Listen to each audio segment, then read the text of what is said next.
Patrick. I'm standing here with the one and only Tony Award winner, Idina Menzel. Idina, you look lovely tonight. Who are you wearing? This is Zach Posen.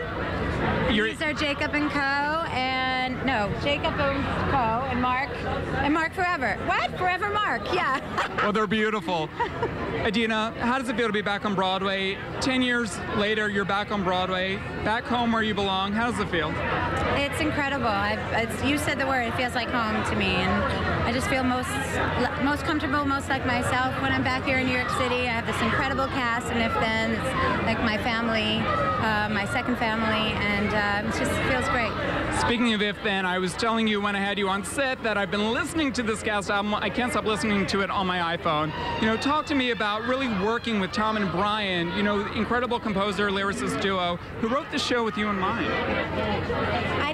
I always wanted to work with them. They're incredibly talented, and they're super nice people. And when you work on a brand new musical, you have to be together for years. And it's been a very rewarding process, and I've learned so much working with them. And to be invited into their sacred creative space and watch them work and be a part of that is an honor. Talk to me, what are you performing tonight in the Tonys? I am performing Starting Over, or Always Starting Over. I love it. Yeah. You made your Broadway debut in Rent, of course, and that, again, incredible performance, which I'm not throwing the word incredible around lightly.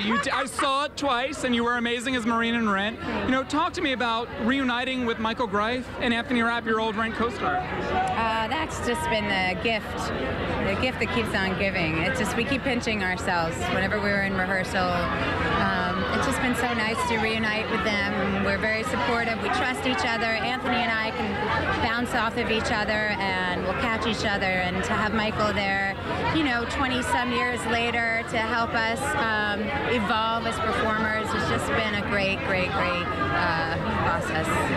You're here at Radio City, but you're not going to go too far because you're coming back here in a couple weeks. You're doing your first solo show here. You're making your Radio City debut as a solo artist, which congratulations, first off. What can fans expect? Which, I mean, the show is already sold out, so fans who had tickets, what can they expect? They can expect a lot of songs that they might love from some of the shows that I've been in. Maybe some old stuff I have from some old albums, some things that I've always just wanted to sing. Small orchestra, very intimate show in a grand setting.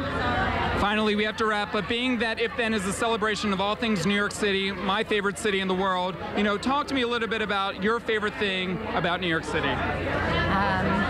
Well, mine's a little bit of a downer sometimes, but my favorite thing about New York City is if you're alone and you're having a bad day, that you can get out and walk amongst all the people, and somehow you can shed yourself of that tension, that anxiety, and take yourself out of yourself and see all the magical, beautiful people around you. Congratulations. Good luck tonight. Thank you Good so singers much. always.